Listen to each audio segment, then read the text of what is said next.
Il faut du courage pour faire le saut en politique, mais il faut aussi du courage et de la sagesse pour en sortir au bon moment. J'ai longtemps hésité avant de solliciter un 3e mandat et le maire va pouvoir en témoigner. Je me sentais un peu usée, un peu moins patiente et la flamme commençait à vaciller. Mais j'avais décidé de continuer par affection pour le maire, mon ami. Je le faisais beaucoup pour lui et pour l'équipe, mais moins pour moi.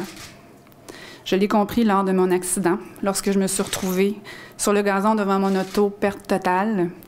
La première chose qui m'est venue en tête en regardant les dégâts, c'est le besoin de m'arrêter et de passer à un autre chapitre.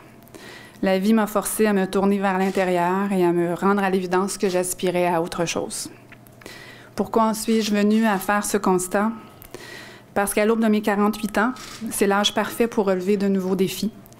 Parce que j'ai beaucoup donné. Parce que la politique et le service public sont passionnants, enrichissants, mais prennent toute la place dans une vie. Parce que je veux m'occuper davantage de ma fille et de mes proches. Et accompagner ma maman malade dans sa fin de vie. Parce que je veux vivre pleinement ma relation avec mon conjoint sans craindre les fausses rumeurs et les gens mal intentionnés. Et il y en a. Parce que j'ai envie de servir autrement, de prendre mon petit bagage de connaissances et de l'apporter ailleurs sur les chemins de découverte. Et aussi parce que je préfère partir avec le sourire avant d'en avoir assez et de le perdre. Alors voilà, je ne me représenterai pas. J'ai l'impression de laisser la maison en ordre et je pars avec l'esprit tranquille et la satisfaction du devoir accompli. Mon expérience à la Ville de Québec a été l'une des plus inspirantes de ma vie. J'aimerais remercier d'abord le maire de m'avoir fait confiance et de m'avoir donné confiance, d'avoir vu en moi des qualités que je ne connaissais pas, de m'avoir soutenue, écoutée, guidée, de m'avoir poussée à me réaliser pleinement.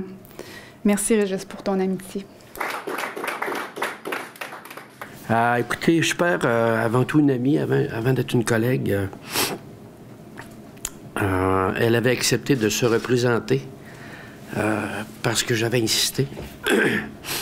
Mais dernièrement, lorsqu'elle m'a appelé de l'urgence après son accident, j'avais compris que je pense que c'était terminé. Il y avait là comme un signal.